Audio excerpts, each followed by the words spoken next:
Hello. Today on Cynical Who, I'm going to talk about something that's been discussed so heavily over the past 3 years that you're all probably sick to death of it by this point, but I'm talking about it anyway, because I feel I have original viewpoints to add to the argument. We're going to talk about political and social commentary in Doctor Who, what it is, how it works, and why it isn't working at the moment. Since Chris Chibnall took over as showrunner of Doctor Who in 2018, it's fair to say we've had no shortage of political subject matter in the show. There are those who approve and find the greater emphasis timely and powerful and moving, and it's not for me to disregard that view. But many who watch the programme, myself included, have doubts as to whether or not the politics of the Chibnall era have been well executed. Some argue the show is too political, full stop. Others argue back that it's actually fine for the show to be political, as it always has been, ever since the Daleks arrived on the scene in the second story. It's just that political issues haven't been prioritised above stories, or presented without subtlety in a ham-fisted way, quite like they are under Chibnall's regime. These arguments are all perfectly valid, but have been done to death and are a bit old hat by now.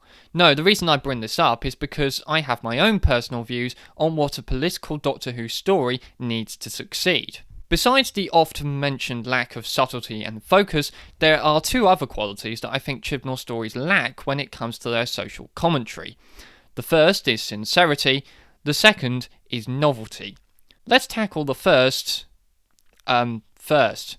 One of the most infamous and powerful Doctor Who stories to tackle real-world themes is 1973's The Green Death, which was a deliberate attempt to draw attention to corporatism's detrimental effects on the environment.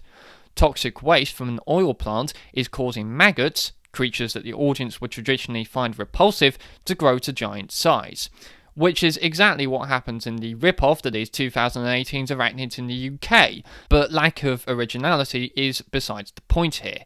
The question is why the story exists in the first place and why it's talking about environmental pollution. In a 2008 interview that can be found in issue 540 of Doctor Who magazine, then producer Barry Letts, who co-wrote the story with Robert Sloman, explained, "The story stemmed from my own opinions about how life should be lived. I used to take the Ecologist magazine and they ran an issue called Blueprint for Survival, about pollution in the industrial world. I was really hit by this. I said to my script editor Terence Dix, in a way I wish I was making documentaries rather than drama. I would like to make one about this and get across to people the importance of the issue." He pointed out that there was no reason why we shouldn't make a Doctor Who story about it, so I got on to Bob Sloman and we wrote The Green Death. I still feel very strongly about this. If we don't do something radical about it, we are going to end up with our civilization destroyed.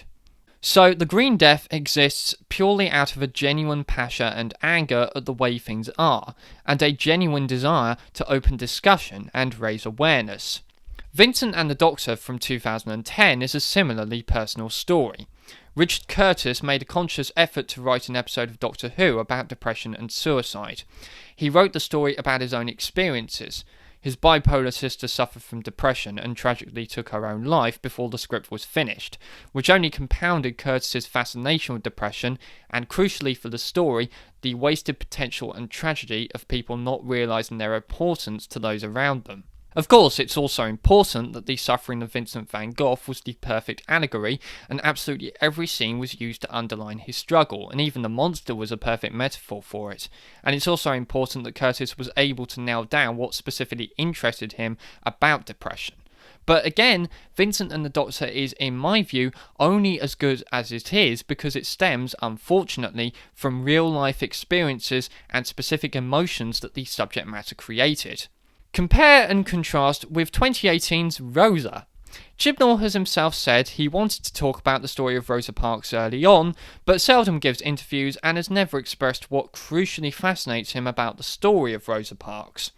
Credit must be given for his involving renowned children's author and activist Malorie Blackman, who knows what she's talking about, and certainly the final episode is decent enough bar some minor faults, but I can't help but shake the feeling that the episode exists not out of genuine passion, but purely for its own sake. The same goes with episodes from Series 12.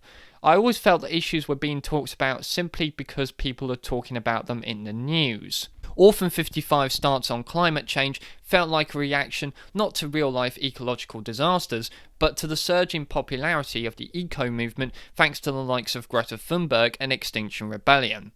The politics of Chibnall's Doctor Who is not just preaching to the converted, it feels like a chase for popularity in a desperate attempt to gain attention and praise for talking about important issues.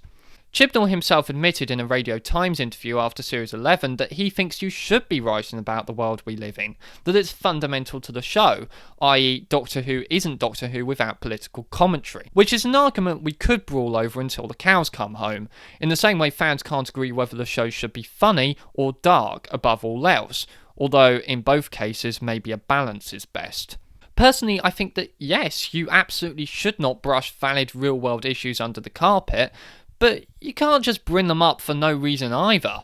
Can You Hear Me has a long 15-minute coda that tries to explicitly present the whole story as a powerful statement on mental health so people on Twitter can applaud the show, but it feels shallow because although the episode as a whole is inspired by mental health, it isn't really about mental health in the same way that Vincent and the Doctor is it? It's a sci-fi romp or runaround about aliens giving people nightmares, at least to me. It's not as symbolically strong as the Crephaeus monster, the instinctive beast that only Van Gogh could see. Furthermore, despite the writers consulting with a mental health charity while making the episode, a lack of passion and personal experience led to some patronising and one-dimensional sweeping statements being made, some of which I found as offensive as the sort of stuff that Netflix's 13 Reasons Why got hounded for. Basically, Zelling represents a mental illness and his detachable fingers induce a nightmare state, the fingers in ears representing deafness and delusion. Combine that with the resolution of the Chigaska subplot where the beasts are tamed by the person they're terrorising, plus the Doctor just waking up from her nightmare like that, and the moral of the story is that depression is all in the mind and people suffering from mental health just need to change their mindset and man up. Yeah, just talk to people and change your perceptions. It's easy. Go on, you idiot. Why are you such a scaredy cat? Combined with the subplot of Ryan paying for his friend to go and have therapy with a complete stranger, as opposed to, him having that chat right there and then and showing he's a caring friend. I don't know, maybe I'm getting too worked up about a piece of television, but I found it insulting. Basically, because the issue of mental health was being brought up for arbitrary reasons and without real life experience to back it up as far as I can tell, the episode backfired horribly. I always get the impression with Chibnall stories that they decided what issues to talk about by cutting out newspaper headlines, attaching them to a dartboard and firing darts at the board to make random choices on which subjects to talk about. Which takes us nicely from lack of sincerity to lack of novelty. Here is a list of all the issues discussed by Chibnall-era episodes of Doctor Who. Racism, amoral corporatism, environmental pollution, adoption, the partition of India, amoral corporatism, again, feminism, technology's negative impact, fake news, data misuse, climate change and environmental destruction, environmental pollution, again, mental health, and amoral corporatism, again. You can of course see from the list that two issues pop up time and again.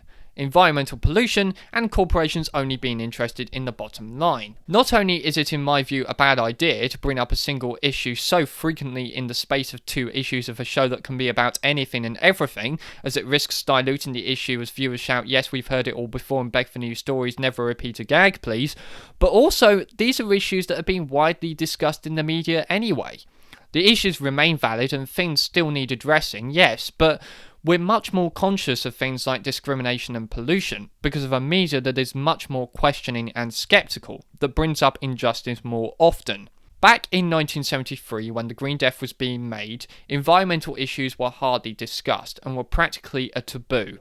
That's why the story was so incendiary and memorable, because this fueled Letz's anger and made the issue feel fresher and urgent. Vincent and the Doctor is much more recent, yet still came at a time when the issue of mental health was somewhat underground, and not really given the exposure and attention that the media now grant it. But nowadays, you only have to search on the internet or watch the news or even a bloody ad break to hear yet another story about racial injustice or global warming or the need to open up on mental health. Children are educated at school much more about issues like this than they used to be.